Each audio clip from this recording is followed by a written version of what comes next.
Hello, I'm going to read the story, Silly Goose's Big Story.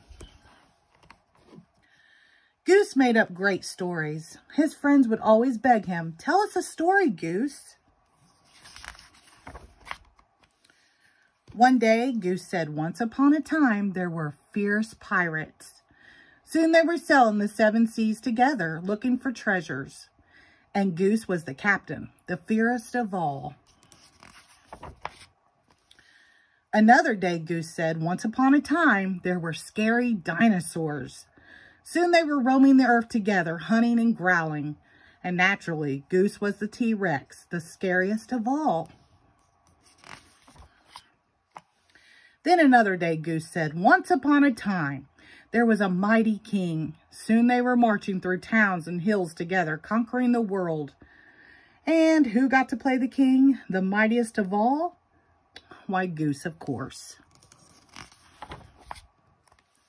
"Wait a minute, Goose," said Beaver. "You always play the hero. Why can't we take turns?" "Yeah," said Porcupine. "I'd like to be the hero sometime." "Me too," said Squirrel. "No way," said Goose. "I always play the hero. Come on, keep marching." "That's selfish," said his friends. But Goose wouldn't give in. "They are my stories, so I'm the hero," he insisted. They were so busy arguing, they didn't notice that someone was listening. Suddenly, a big wolf shouted, "Hello, lunch!" They all screamed and ran, but poor Goose tripped on his royal cape. Wolf scooped him up in an instant. "So you're the hero, huh?" Wolf chuckled. "More like a hero sandwich to me." Goose was in big trouble. He had to think fast. Finally, he had an idea. "Mr. Wolf," Goose said, "I'm glad I found you. You're in great danger." "Is that so?" Wolf laughed. "How?" "Well, I'll tell you." Goose began the biggest story he ever told. "Once upon a time, there were thousands of happy wolves living on this mountain." "Uh-huh," said Wolf.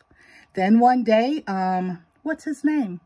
"Oh, yeah, Wim showed up," said Goose. "Wim? Who's that?" "Oh, Wim. It's short for wolf-eating monster." Goose continued.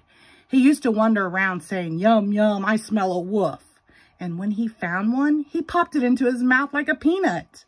"You are lying," said Wolf, but he looked worried. "It's true, Mr. Wolf," said Goose. "Do you see thousands of wolves here? And this is the worst part. Wim is back." Just at that moment, the trees started to shake, and they heard loud footsteps in the distance. "What's that?" said Wolf.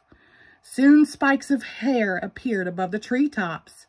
"It couldn't be," said Wolf. Then a deep voice bellowed, "Yum, yum, I smell a wolf." "It's Wim!" cried Wolf. He dropped Goose like a hot potato and took off running. He never looked back. Whew, Goose was relieved, but not for long. Something big was coming his way. It was getting closer and closer. Then from behind the trees, there came his ferocious-looking friends. "Yum, yum, I smell a wolf." They were still growling together. Goose shouted with relief, "Oh, you guys, you're Wim?" "Yep, I shook the trees," said Squirrel. "The footsteps were me, slapping my tail," said Beaver.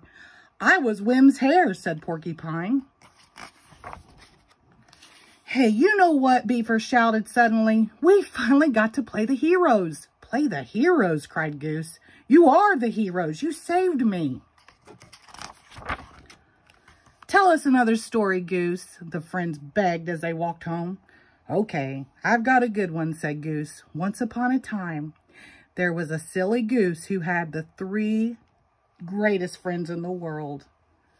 The end. Thank you.